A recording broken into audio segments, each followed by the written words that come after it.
자, 러시아의 우크라이나 침공, 이것이 가져올 전 세계의 경제적 또 지정학적 안보 동맹 제조적 이런 부분들이 매우 클 것으로 보입니다. 그래서 이 우크라이나 전쟁과 그것이 미치는 파장, 그리고 한국이 경제나 안보 동맹에서 어떤 선택을 해야 되는가, 이런 것들에 많은 지금 생각해 볼 거리를 던져주고 있어요. 자, 일단 우크라이나라는 나라의 크기와 그것이 또 미치는 나비 효과, 이런 걸 한번 보자면, 러시아는 GDP 순위는 한국이 10등, 러시아는 11등입니다. 한국보다 작아요. 그러니까 한국보다 작은 GDP를 가진 러시아도 옛날 러시아지, 지금 우크라이나를 상대로 20만 명을 동원해서 전투를 치르다가 지금 한 15%가 손실이 됐다는데, 그런데 계속 전쟁을 치를 수 있을 것인가가 의문입니다. 오늘로서 저 사람들은 23일째 전투를 치르고 있어요. 이미 러시아가 진 게임입니다. 러시아는 1인당 GDP가 64이고 우크라이나는 GDP는 55위, 1인당 GDP는 100위 밖으로 한 4,000불 정도 된다. 그래서 유럽에서 최고 빈국으로 손꼽히고 있죠. 자, 이 두 나라가 붙었는데, 그러면 싸움은 쉽게 끝날 거라고 봤는데 끝나지 않고, 젤렌스키가 아주 뛰어난 능력, 정말 그 나라 대통령 자체의 쇼를 하고 있어요. 그래서 젤렌스키가 유럽의회, 영국의회, 미국의회, 어제는 독일의회에서 연설을 화상으로 했습니다. 가는 데마다 전부 기립박수가 나오고, 하고 나면 또 우크라이나를 도와야 되겠다라고 하는 그런 바람이 형성이 됩니다. 미국이 벌써 어제 8억 불 지원까지 포함해서 지금 20억 불의 무기를 지원을 하고 있습니다. 자, 젤렌스키는 힘과 폭력과 이런 것이 지배하는 국제사회에서 새로운 전설과 역사를 쓰고 있고, 그런데 굉장히 이 과거의 영웅들의 연설 내용을 일부 가져와서 인용한다든가, 또 그 나라, 자기가 화상 연설하는 나라의 사정에 맞게 여러 가지 이야기들을 함으로써 과거 TV 스타답게 이 미디어를 굉장히 잘 이용하고 있고, 또 SNS를 통해서도 전 세계 대중들을 이렇게 굉장히 잘 활용하고 있습니다. 자, 이러다 보니까 젤렌스키가 세계의 도움을, 서방의 도움을 끌어내면서 러시아에 대한 경제 봉쇄를 가져오면서 우크라이나 전쟁을 적어도 지지 않는 양상으로 끌고 갔어요. 우크라이나의 목표는 러시아가 철수하는 게 목표지, 우크라이나가 뭐 러시아하고 싸워서 이 전쟁을 이긴다, 그런 게 목표가 아니지 않습니까? 자, 이제 푸틴이 우크라이나에 체면 치레를 요구하고 있고, 그러면 내가 나가겠다. 그래서 이게 이제 우크라이나 쪽에서는 받아들이기가 별로 어렵지도 않은 내용만 남아있다는 거예요. 지금 어차피 지배하고 있는 크리미아, 그리고 동부 지역의 돈바스 지역, 이 두 개의 지배를 인정해주라. 그리고 뭐 중립화를 가라는데, 이제 우크라이나는 중립화에 대한 부분, 나토는 들어가지 않겠다. 그렇지만 어차피 나토 들어갈라 해도 우크라이나를 안 넣어주고 있어요, 서방이. 그러니까 젤렌스키 입장에서는 나토 안 들어가는 대신에 중립적이지만 안전보장, 이런 사태가 재발될 때 우리를 누가 어떻게 군사적으로 지원하고 물리적으로 지켜줄 건지 약속해라. 이제 이것만 남았어요. 그래서 제가 볼 때 1, 2주, 2, 3주 더 하다가 저거는 끝나고 결국 우크라이나가 승리한 걸로 끝날 겁니다. 문제는 저 전쟁의 여파가 세계 경제를 지금 굉장히 강타하고 있죠. 자, 유가는 산유국들의 정산으로 올라가지 않고 오히려 내려가는 이런 사태가 생겼습니다만은, 러시아의 경제가 사실상 시간 문제이지, 어제 뭐 자기들은 이 채무에, 달러 채무에 대해서 이자를 갚았다 했지만, 또 해석하기에 따라서는 그것이 입금되지 않았다라는 이야기도 나오고 있습니다. 자, 그런데 원래 우리가 러시아, 우크라이나를 빼고요, 저게 전쟁이 없었다 하더라도 3월 달부터 미국의 연준이, 연방준비은행이 긴축에 들어가고, 그래서 이 금융 긴축을 처음으로 QT라는 것을 하고, 그리고 또 금리를 올려가겠다, 이렇게 말하지 않았습니까? 자, 그런데 어제 미국이 연준 의장이 파월이 5월 달부터 긴축에 들어가겠다고 2달 늦췄어요. 그리고는 연내 금리를 6차례 올리겠다, 이렇게 말하면서 어제 0.25를 올렸습니다. 그래서 이런 식으로 가면 연말에 한 2%가 될 거다라고 지금 전망이 되고 있어요. 지금 이번에 인상으로 금리가 0.25에서 0.50이 됐는데 6번 더 올리면 2%쯤 될 거라는 거죠.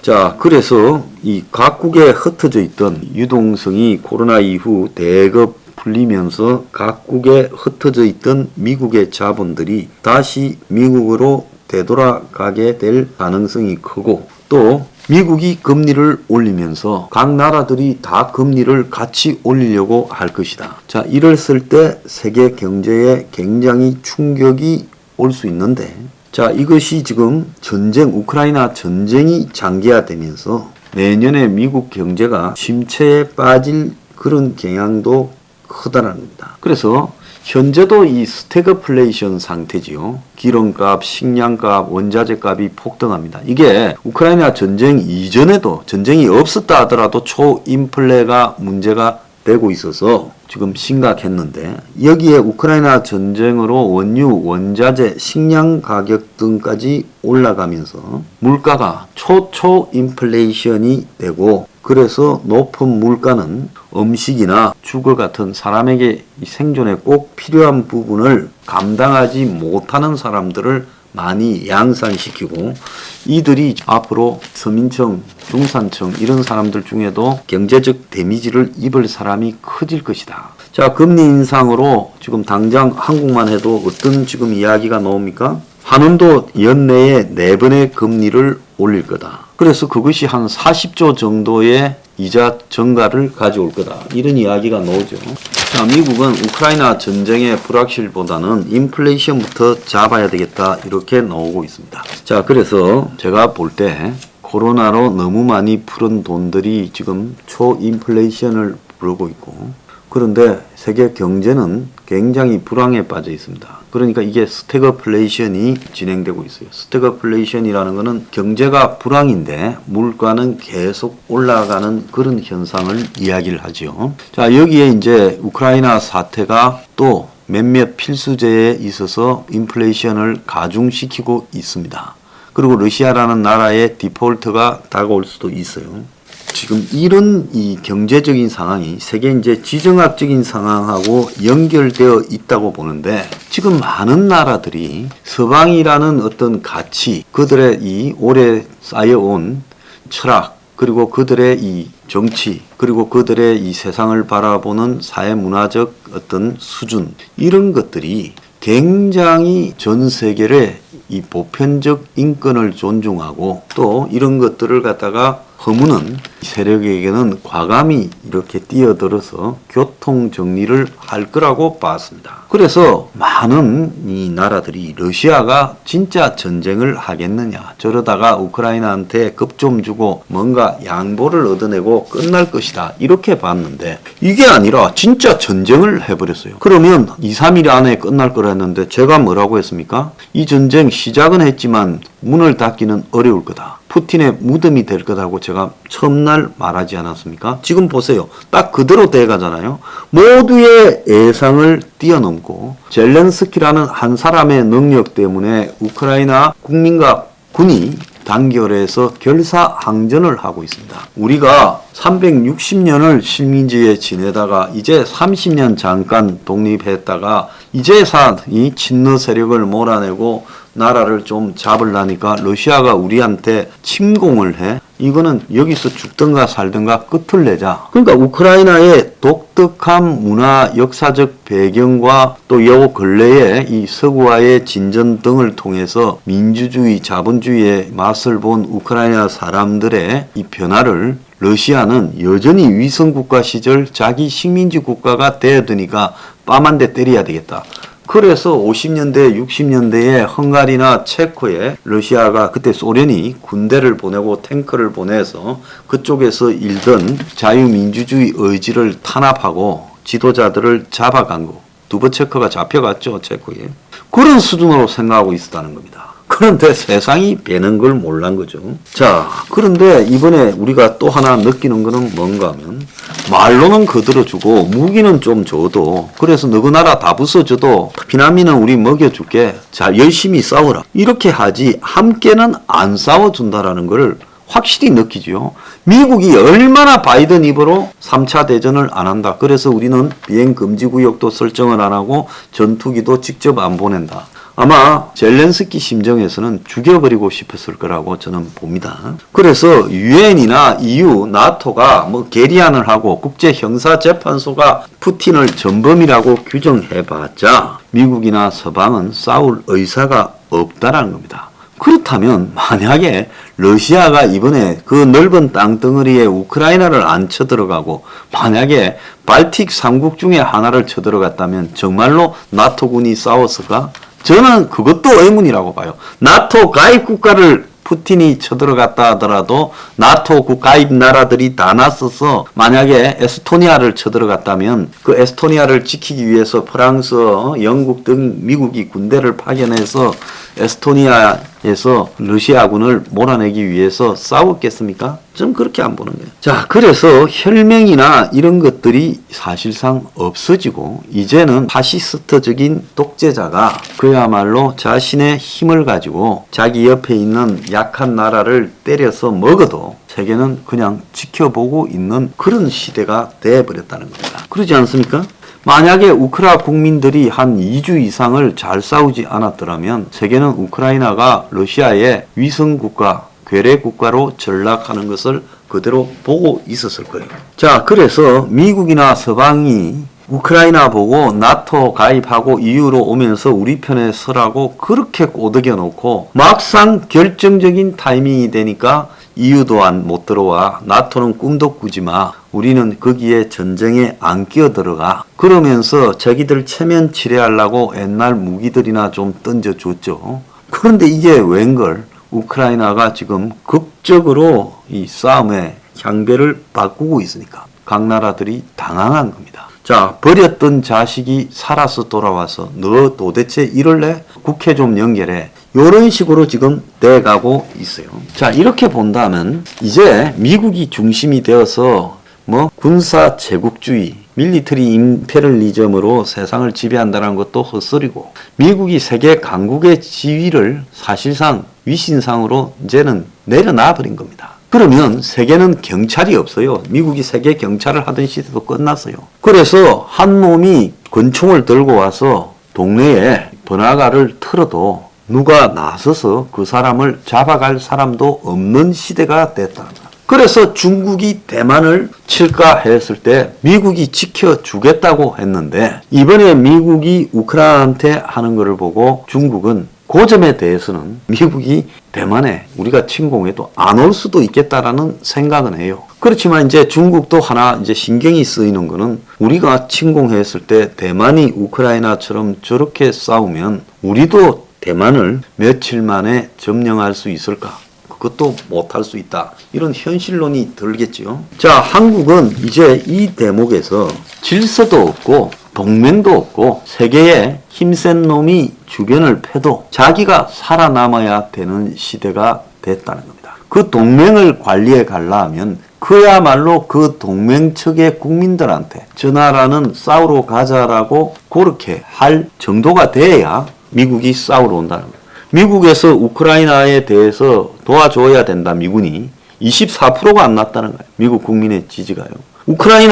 러시아가 우크라이나를 침공한 게 잘못됐고 무기 지원하고 저거 혼을 내야 되고 경제 봉쇄를 우리가 해야 된다. 손실이 좀 나더라도 여기는 한 70%대 중반 75%가량이 찬성하면서 우크라이나에 군대를 보낸다는 거는 이 24% 이하가 나왔다. 이제 우리가 알던 한미 동맹의 시대는 이미 좀 끝이 난 것 같고요. 그 다음에 이 세계의 열강이라고 부르던 나라들이 이번에 우크라이나 전쟁으로 몽땅 찌질해져 버리고 있어요. 바이든이 내주에 폴란드까지는 가는 게 확실해요. 동유럽을 방문하는데 이제 우크라이나에서 바이든 측에다가 비공개적으로 기후를 좀 방문해서 젤렌스키를 온 김에 만나고 가라. 이렇게 말을 하는 모양이에요. 아마 바이든이 블링컨도 안 갔는데 폴란드까지만 가고 과연 바이든이 갈 수 있겠느냐. 그런 것을 세계가 유심히 봅니다.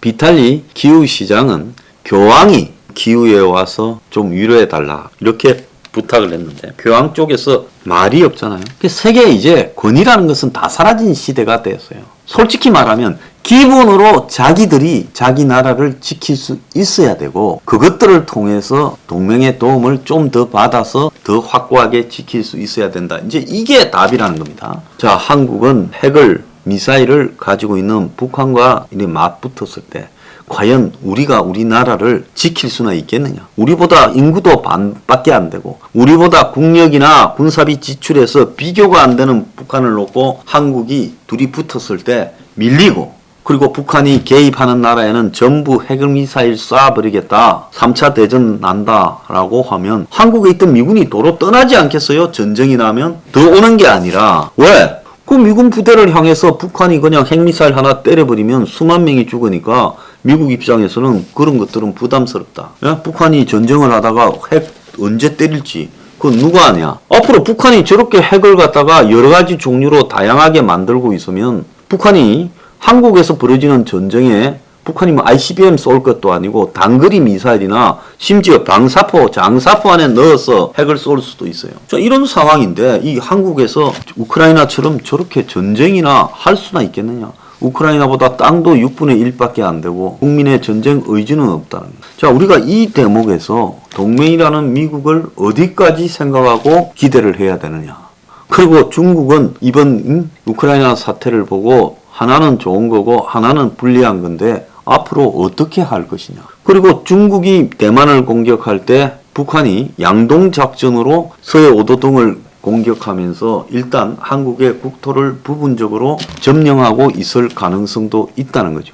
그러면 두 가지 전쟁에 이렇게 내몰린 미국이 그러면 양쪽 전쟁을 다 미군을 파견해서 도울 거냐. 그러기보다는 그냥 양쪽 다 안 가는 수도 생길 수 있다는 겁니다. 자, 이런 것들을 우리가 우크라이나 전쟁 이후에 아까 말씀드린 우크라이나 전쟁과 또 미국 연준의 금리 인상 그리고 여러 가지 경제적 퍼펙트 스톰의 요인들이 결합되면서 이것이 경제 위기로 다가올 가능성 그리고 두 번째로는 지정학적인 문제. 자, 우크라이나 완충 국가잖아요. 한국 완충 국가잖아요. 미국, 일본이 한국 뒤에 있고 서방이. 그리고 그 위에는 세계에서 가장 포갑적인 체제 세계가 한국하고 한반도하고 국경을 맞이하고 북한하고 국경을 대고 있는 나라예요. 그러면 북, 중, 러 이 세 나라가 한국을 향해서 압박하면서 미국까지 지금 견제하고 있는 양상에서 한국은 정확하게 서방 진영과 군사적 포갑체제와 사이에 끼어있는 샌드위치 나라라는 똑같잖아요. 근데 우크라이나는 그 샌드위치 완충국이 러시아를 주업해서 지금 러시아 군대가 헤르손 공항에서 이 우크라이나 군하고 붙었다가 도망가는 걸 보니까 헬리콥터고 장갑차고 탱크고 수십 대를 내버리고 다 도망을 가요. 일부만 도망가고 나머진 포로로 잡히고. 그래서 이거는 뺏겼던 부분을 차단하기 위한 반격작전에서 우크라이나가 이기고 있다는 거예요. 그래서 러시아는 끝났어요. 전쟁으로는 절대 못 이긴다.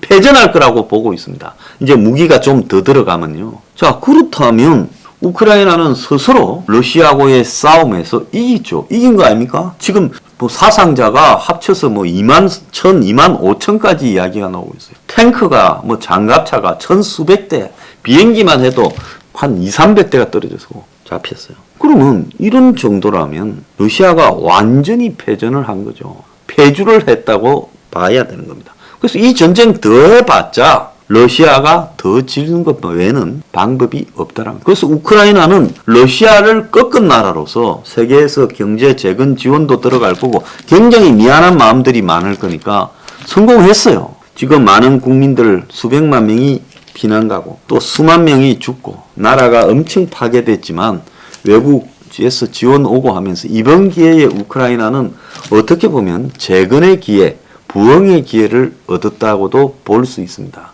자, 한국은 어떠느냐? 굉장히 지구상에서 가장 호전적인 북한과 중국을 맞대고 있고 러시아도 국경을 맞대고 있어요. 자, 이 속에서 북한이 중국 부추김에 의해 대리전에 나섰을 때 한국이 북한한테 완전히 초전 박살나서 도망을 갈 때 세계는 한국을 지켜주겠습니까? 미군이 와서 끝까지 모든 전투를 치러주겠습니까? 우크라이나 전쟁을 보면서요, 좀 느끼는 측면이 있기를 바랍니다.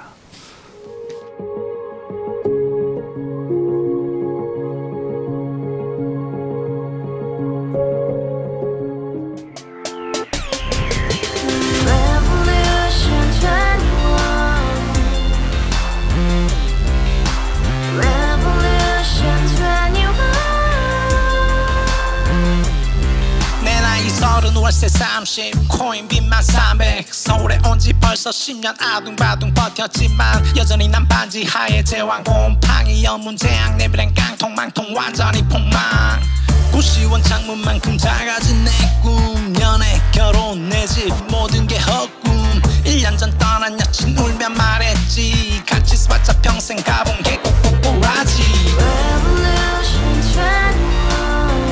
가바후스 700 나도 소유주 가바후스 700 나의 소유주 택시기사 우라부지 마트 캐셔 울어문니 우리 집안 다 털어봤자 후줄 그래 개선민 내 미래 거기서 팍 끝난 거지 팍더 이상 노력 따윈 괴물이 스펙 찾아서 말리 비오는 날 알바 잘려 맨날 학원 날 개쳐 빨려 밤비 내리는 양화대교 홀로 걷고 있을 때 현수막에 아로 새겨진 평당 700짜리 아파트 다같이 소리 질러 혁명 21 가바후스 700 나도 소유주 가바후스 700 나의 소유주 You and I, we live together in the house brand new day and your dream had just begun Revolution 21 only hope and happiness 너의 곁에 내가 영원히 지금까지 정치인들 입만 열면 찝찝찝 개소리 멍멍멍 쳐다 하면 뻥 잘난 부모 만나 잘난 학교 나오면 뭐 하나 우동사